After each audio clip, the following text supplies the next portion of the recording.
Hello students, BA second year economics paper second में आज हमारा टॉपिक है कैनॉन्स ऑफ टैक्सेशन, यानी कि करारोपण के सिद्धांत। इसमें सुनिए पहले। करों की महत्ता की दृष्टि से यह आवश्यक है कि हम उन सिद्धांतों का विवेचन करें जिनके आधार पर कर लगाए जाने चाहिए। सार्वजनिक वित्त के क्षेत्र में प्रारंभ से ही करों के सिद्धांत के विषय में विचार प्रकट किए गए हैं। वाणिज्यवादियों व प्रकृतिवादियों ने करों के संबंध में अपने विचार प्रकट किए हैं।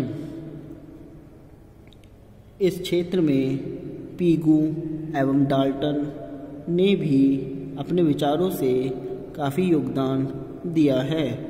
इस प्रकार हम देखते हैं कि वाणिज्यवादियों से लेकर पीगू तथा डाल्टन तक विभिन्न विद्वानों ने करारोपण के सिद्धांत प्रस्तुत किए हैं, परंतु ये विद्वान अभी तक इस संबंध में एकमत नहीं हैं। करारोपण के प्रमुख सिद्धांतों का अध्ययन मोटे तौर पर 3 शीर्षकों के अंतर्गत किया जा सकता है। फर्स्ट है एडम स्मिथ्स कैनॉन्स, यानी कि एडम स्मिथ के सिद्धांत। सबसे पहले एडम स्मिथ ने अपनी पुस्तक वेल्थ ऑफ नेशंस में कुछ ऐसे सिद्धांतों को प्रतिपादित किया था जिन पर एक अच्छी कर प्रणाली निर्धारित होनी चाहिए। ये सिद्धांत एडम स्मिथ के करारोपण के सिद्धांत के नाम से प्रसिद्ध हैं और विश्वव्यापी रूप से समस्त अर्थशास्त्रियों व वित्त के व्यावहारिक पहलू से संबंधित व्यक्तियों ने इनकी महत्ता स्वीकार की है। ये सिद्धांत निम्नलिखित हैं। नंबर 1 है कैनन ऑफ इक्विटी, समानता या योग्यता का सिद्धांत। इस सिद्धांत के अनुसार प्रत्येक राष्ट्र की प्रजा को अपनी योग्यता के अनुपात में राज्य शासन के लिए कर देना चाहिए। उन्हें आय के अनुपात में जो वे सरकार की सुरक्षा में प्राप्त करते हैं धन देना चाहिए। इस सिद्धांत का पालन करने से करारोपण की समानता प्राप्त की जा सकती है और इसकी उपेक्षा करने से करारोपण की असमानता। यह सिद्धांत यह स्पष्ट बताता है कि सरकार को अपने राज्य शासन व्यय के लिए राष्ट्र के प्रत्येक व्यक्ति से उसकी योग्यता के अनुपात में कर वसूल करना चाहिए, परंतु अर्थशास्त्रियों के बीच में समानता शब्द पर बड़ा मतभेद है। वॉकर व कुछ अन्य प्रतिष्ठित अर्थशास्त्रियों के बीच में समानता का अर्थ करारोपण से है। इसके विपरीत चैपमैन, सेलिगमैन व रोहन का मत है कि समानता का अर्थ प्रगतिशील करारोपण से है। आगे चलकर एडम स्मिथ ने स्वयं ही समानता का अर्थ स्पष्ट कर दिया है कि धनी व्यक्तियों को अपनी आय के अनुपात में नहीं वरन इस अनुपात से अधिक कर देना अनुचित न होगा। स्पष्ट है कि एडम स्मिथ के अनुसार एक प्रगतिशील करारोपण के अनुसार कर लगाना चाहिए, अर्थात धनिकों को अधिक और गरीबों तथा असहाय को कम अपनी अपनी क्षमता के अनुसार कर देना चाहिए। कर मतलब tax. Number 2 canon of certainty, निश्चितता का सिद्धांत। करारोपण का सिद्धांत यह है कि कर जो एक व्यक्ति विशेष देने के लिए बाध्य है निश्चित होना चाहिए, स्वैच्छिक नहीं। करदाता और संग्रहकर्ता दोनों को पूर्ण स्पष्ट ज्ञान होना चाहिए कि किस समय किस प्रकार कितना कर किस स्थान पर देना है। एडम स्मिथ के अनुसार एक व्यक्ति को कितना कर देना होता है उसका निश्चित होना अधिक महत्वपूर्ण है, क्योंकि सभी देशों में अनुभव के बाद मैं इस निर्णय पर पहुंचा कि करों की बहुत बड़ी असमानता इतनी अधिक हानिकारक नहीं होती है जितनी कि अनिश्चितता की थोड़ी सी मात्रा। हैडली ने भी इस सिद्धांत को स्वीकार किया है कि कर की निश्चितता से करदाता और राज्य दोनों को ही लाभ होता है। इससे न केवल भ्रष्टाचार व स्वेच्छाचारिता दूर हो जाती है, बल्कि करदाता अपने बजट के बारे में निश्चित रहता है। इसी प्रकार सरकार को भी अपने बजट को संतुलित करने में सुविधा होती है। इसी निश्चितता के कारण ही कहा जाता है कि पुराना कर कोई कर नहीं है, क्योंकि पुराने कर की राशि, भुगतान की रीति तथा समय का करदाता इतना अभ्यस्त हो जाता है कि उसे वह कर बाहर नहीं लगता। नंबर 3 आता है, नंबर 3 कैनन ऑफ कॉन्वेंस यानी कि सुविधा का सिद्धांत।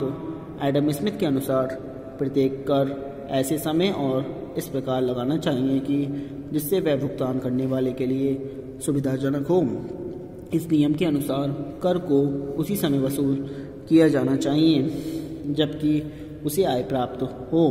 उदाहरण, भूमि पर लगान फसल काटकर तैयार हो जाने पर ही लगाना चाहिए, क्योंकि उस समय किसान के पास कर की राशि चुकाने को पर्याप्त धन होगा और उसे कर देने में कोई असुविधा नहीं होगी।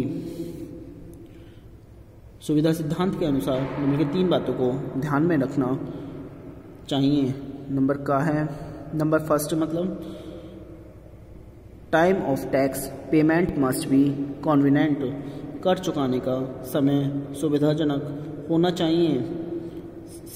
सेकंड है place of tax payment must be convenient. कर के भुगतान का स्थान सुविधाजनक होना चाहिए। थर्ड है process of tax payment must be convenient.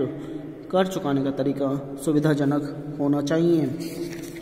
अब नंबर 4 आता है कैनन ऑफ इकोनॉमी यानी कि मितव्ययिता का सिद्धांत। एडम स्मिथ के शब्दों में प्रत्येक कर की रचना इस प्रकार करनी चाहिए कि उसके द्वारा सरकारी कोष में जितना द्रव्य आए उससे अधिक मात्रा में जनता की जेब से ना निकले। दूसरे शब्दों में कर इस प्रकार का होना चाहिए कि जनता से वसूल होने वाली राशि का अधिक से अधिक भाग सरकारी खजाने में आ जाए, अर्थात वसूली से वह कम से कम होना चाहिए। डाल्टन के शब्दों में वह कर पद्धति सर्वोत्तम है जिसमें कर वसूल करने की लागत संग्रह की जाने वाली राशि के अनुपात में कम हो। कर एकत्रित करने में निम्नलिखित 3 कारणों से अव्यवस्था उत्पन्न हो सकती है। नंबर 1 है अधिक वेतन। कर को एकत्रित करने से यदि बहुत अधिक संख्या में कर्मचारी की नियुक्ति कर दी जाए तो संग्रह की जाने वाली कर की राशि का अधिकांश भाग उन्हीं के वेतन पर व्यय हो जाएगा। नंबर 2 विशेषज्ञों की सेवाएं। यदि कर प्रणाली ऐसी हो कि करदाता को विशेषज्ञों की सेवाओं का सहारा लेना पड़े तो वह कर प्रणाली अमितव्ययी होगी, क्योंकि इसमें करदाता पर कर का भार बढ़ जाएगा। नंबर 3 आता है पूंजी में कमी। अधिक करारोपण से पूंजी का निर्माण कम होकर उत्पादन गिरता है जो अमित व्यय कहलाएगा। नंबर 2 आता है मॉडर्न कैनोज यानी कि आधुनिक सिद्धांत। ये सिद्धांत निम्न है। Number 1 canon of productivity. इसमें सुनिए,